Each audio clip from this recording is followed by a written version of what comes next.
लोकशाहीचा बुलंद आवाज, रिपब्लिकन वार्ता महाराष्ट्र। फुलंब्रीत आगामी होऊ घातलेल्या निवडणुकांसंदर्भात शिवसेनेची बैठक। या खोटारड्या सरकारला नेस्तनाबूत करण्यासाठी आम्ही मैदानात, चंद्रकांत खैरे। बातमी फुलंब्री येथून।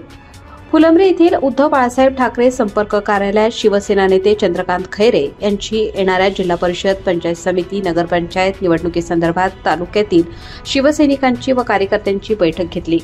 यावेळी त्यांनी कार्यकर्त्यांना मार्गदर्शन करत आपल्या भाषणात सांगितले की महायुती सरकार हे फक्त आश्वासनांचे सरकार बनले असून जनतेला नुसते आश्वासन देत आहे।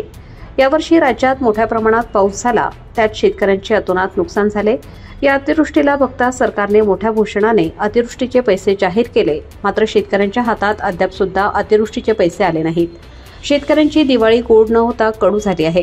त्यामुळे भाजप सरकारबद्दल नागरिकांमध्ये प्रचंड रोष आम्हाला दिसून आला। उद्धव बाळासाहेब ठाकरे शिवसेना सतत शेतकऱ्यांच्या पाठीशी आहे। शेतकऱ्यांचा सर्वात मोठा शत्रू मिंदे आणि भाजप आहे, असे सांगितले। यावेळी त्यांनी कार्यकर्त्यांना निवडणुकीसंदर्भात मार्गदर्शन केले, तसेच प्रभागातील माहिती जाणून घेतली। या बैठकीत शिवसेना नेते चंद्रकांत खैरे, पद्माकर इंगळे, राजू इंगळे, अविनाश कुमावत, संपर्क प्रमुख सुनीता आऊलवार, सुनीता देव, जगन्नाथ पवार, माजी जिल्हा परिषद अध्यक्ष तथा शिवसेना तालुका प्रमुख राजेंद्र ठोंबरे, राजेंद्र काळे, सोमनाथ करपे, संजय मोटे, सोमनाथ सोनवणे, बापूराव मस्के यांच्यासह शिवसैनिक, कार्यकर्ते, पदाधिकारी मोठ्या संख्येने उपस्थित होते। निवडणूक आहे, यावर सुद्धा लढवणार, अध्यक्षाची निवडणूक सुद्धा आम्ही लढवणार। महाविकास आघाडीला असेल तर आम्ही अध्यक्ष जागा आमची शिवसेनेसाठी सोडून येणार।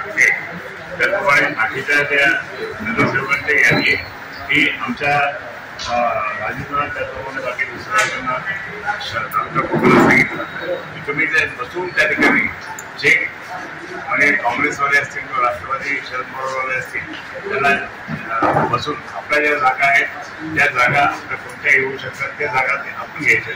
त्याला पण सांगायचं तुमच्या जागा कोणत्या येऊ शकतात अशा जागा मागतात, कारण असं झालं तर त्या ठिकाणी होऊ शकेल। आणि आम्ही मात्र अध्यक्षपदाची जी उमेदवारी ती आम्ही शिवसेना त्या ठिकाणी घेणार। हे झालं ते जिल्हा परिषद पंचायत समितीमध्ये सुद्धा 4 मतदारसंघ आहेत ते जिल्हा परिषदचे। 4 मतदारसंघांमधून 2 मतदारसंघ आम्ही घेतो, एक पालपाथरी, त्याचप्रमाणे दुसरं जे बाबळा, आणि त्यांच्या जे खालच्या 2 पंचायत समिती त्याच्या सुद्धा आम्ही घेणार। पण एकच मशाल यांच्यावर सगळेजण होऊ शकतात असं ते। बाकीचे आमचे विरोधी आमचे जे आहेत महाविकास आघाडीवाले, तर बाकीच्या 2 मध्ये 2 हे जिल्हा परिषद आणि 4 पंचायत समिती असतात। आणि असं वातावरण आहे महाराष्ट्रामध्ये, त्या ठिकाणी वातावरण खूप बदलत चाललं। हे महायुतीचे लोक आहे प्रचंड त्या अडचणीत आले, परंतु त्यांना त्यांनी जे काही अडचणी लाडक्या बहिणीला पैसे द्यायचे म्हणून दिले नाही। आज तिकडे 10,000 रुपये द्यायला लागले बिहारमध्ये। आचारसंहितेचा भंग त्यांनी केला, कारण 4 दिवसाआधीच आचारसंहिता लागायच्या आधी 4 दिवसाआधी सगळ्यांना घरी सगळ्यांच्या खात्यात 10,000 रुपये एक लाच नाही का ती? तो भ्रष्टाचार नाही का? म्हणून या भ्रष्टाचाराची पण चौकशी झाली पाहिजे, त्यांना कारवाई झाली पाहिजे या लोकांनी देखील होते। त्याचप्रमाणे बाकी शेतकरी इतका अडचणीत आहे, त्यांना कुठेही शेतकऱ्यांना त्या ठिकाणी कुठेही त्या ठिकाणी मदत दिली नाहीये, त्यांना कर्जमुक्त केलं नाहीये, त्यांच्या लाईट बिल भरलं नाही, ते शाळेच्या मुलांसाठी त्या ठिकाणी कुठेही सवलत नाही दिली। आज मुलं एकच कसे जातात आणि त्या भागात जे काही नुकसान झालं ते नुकसान भरपाई पण यांनी दिली नाही। आणि म्हणून यांच्या विरोधात त्या ठिकाणी आम्ही शिवसेना उद्धव बाळासाहेब ठाकरे उद्धव साहेबांच्या नेतृत्वाखाली आम्ही लढत आहोत। महाराष्ट्रात ज्यावेळेस आम्ही मराठवाड्याचा दौरा केला, त्या दौऱ्यातून दिसून आला की शेतकरी प्रचंड चिडलेला आहे।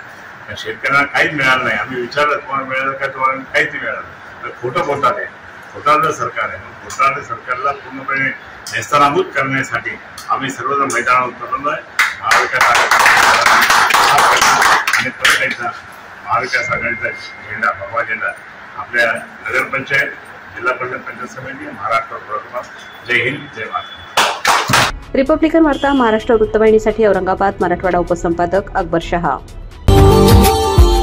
Subscribe now and press the bell icon. Never miss an update.